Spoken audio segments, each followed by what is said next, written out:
This is part of a story called Wild Child by Matt Conklin, a.k.a. me.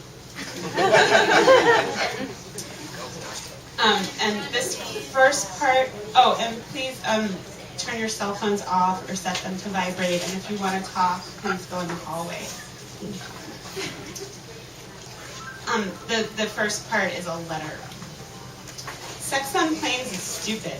These people think they're so cool for joining the Mile High Club. They probably think that sneaking a joint makes them oh so rebellious too. Whatever. Fucking on airplanes is overrated. They're just dumb conformists who want to do it because they read about it in a magazine. I just want to get to LA already. The whole thing is stupid. I couldn't help looking over her shoulder. She was sitting right next to me after all, and I've never been one not to notice a woman, even if she is 15 years my junior. But even if I weren't the type to try to see what my seatmate was reading or check her out, the furious way this girl was scribbling in her notebook, a loud, angry kind of scrawl, was the equivalent of pounding a piano keyboard hard, and it was difficult to ignore. Her entire aura was angry, and she was dressed in typical post-teen fashion, black tank top over jeans with a black hoodie, plenty of black eyeliner, an eyebrow ring, and a scowl. As I took in her words, I knew immediately that she was all but a virgin. She was too fired up, too cocky to have ever fully surrendered to a boy or a girl. She had all the charm of a young woman whose sensuality is hidden not so deeply beneath the surface, but who just hasn't figured it out yet. She made me want to smack some sense into her, or fuck her. I could have told her to grow up, but what would be the point? So she could become jaded, mature, like me?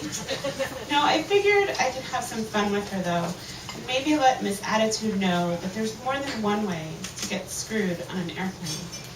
Her eyes, once you got past the shaggy bangs and overdone makeup, were almost sexy. And yes, I was now officially a dirty old man, likely twice her age, or damn close, for even considering what she had going on under that hoodie. But she started it, and I felt like it was in both our best interests to pursue it. You're wrong, I said in as snotty a voice as I could muster. Like meets like and all that. It's not just about yuppies sneaking off for a quickie and calling it the best sex of the year. There are all kinds of ways to fuck on an airplane. You're just too young to know about them. She glared up at me, and let me tell you, it was the sexiest glare I'd ever seen. The kind of sneer that says, leave me alone, and I want to suck your cock at the very same time. The kind of stare that made my dick even harder. Like you'd know, she muttered, then cut me with her eyes before turning to face the window, deliberately closing her journal and curling up into a ball as best she could within the confines of the seat. Normally, I don't care what my neighbors are reading or eating or doing on a plane. I'm intent on getting where I'm going as quickly as possible. I've had my share of fun on planes, but for the most part, I think they're utilitarian vehicles, the fastest way to get from point A to point B. Nothing to get too excited about. But I was excited about this girl, because she was definitely a girl, not a woman, not even close. I'd been spending my time with women who'd been around the block, who knew exactly how to give a blowjob designed to make me melt, who approached sex like a sport they'd already won several medals in. Maybe that's not totally fair, but I was bored. I was on the plane because I wanted to shake things up, not necessarily with a wild fling, but with something different.